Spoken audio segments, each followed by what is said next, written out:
જય શ્રી કૃષ્ણ। આજે તો મારે ન નાસ્તો કે ન બપોરનું ભોજન, વિલાયતી બ્રંચ થઈ ગયું। વધતું જતું વજન મને નથી છોડતું કે પછી હું તેને નથી છોડતી, ખબર જ નથી પડતી। કારણ કે 2 કિલો ઉતારું છું ને 3 વધી જાય છે।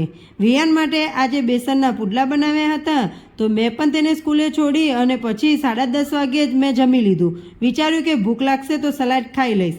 સાંજના 5 વાગી ગયા હતા અને અહીં આદિત્યએ વિયાન માટે મસ્ત કાગળનો કેમેરો બનાવી આપ્યો। તમને યાદ છે આ કેમેરો કેવી રીતે બને છે? હું તો સાવ ભૂલી જ ગઈ છું કે કેમ બને છે। આજે તો પાલક પડી હતી અને મારા નણંદ કહેતા હતા કે પાલકના મુઠિયા સારા બને છે, તો ચલો વિચાર્યું આજે ટ્રાય જ કરી લઉં। પણ સાચે જ ટેસ્ટમાં બહુ જ મસ્ત બન્યા હતા। વિયાનને મુઠિયા ખાવા ન હતા એટલે તેને તો શિવાની ભાભીના ઘરેથી શાક આવ્યું હતું, પણ મારા ઘરે તો રોટલી કે પરોઠા કંઈ હતા નહીં, એટલે તેમના જ ઘરેથી પાછા પરોઠા પણ માગી આવ્યા।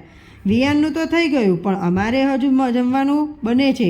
ચલો હું હવે મુઠિયાનો વઘાર કરી લઉં, પછી અમે પણ જમી લઈએ। બસ કંઈક આવો રહ્યો આજનો મારો દિવસ। અને તમને જો આવા નેચરલી વિડીયો જોવા હોય તો મારી ચેનલને સબસ્ક્રાઈબ કરી લેજો અને મળીશું કાલે નવા વિડીયોની સાથે। ત્યાં સુધી જય શ્રી કૃષ્ણ।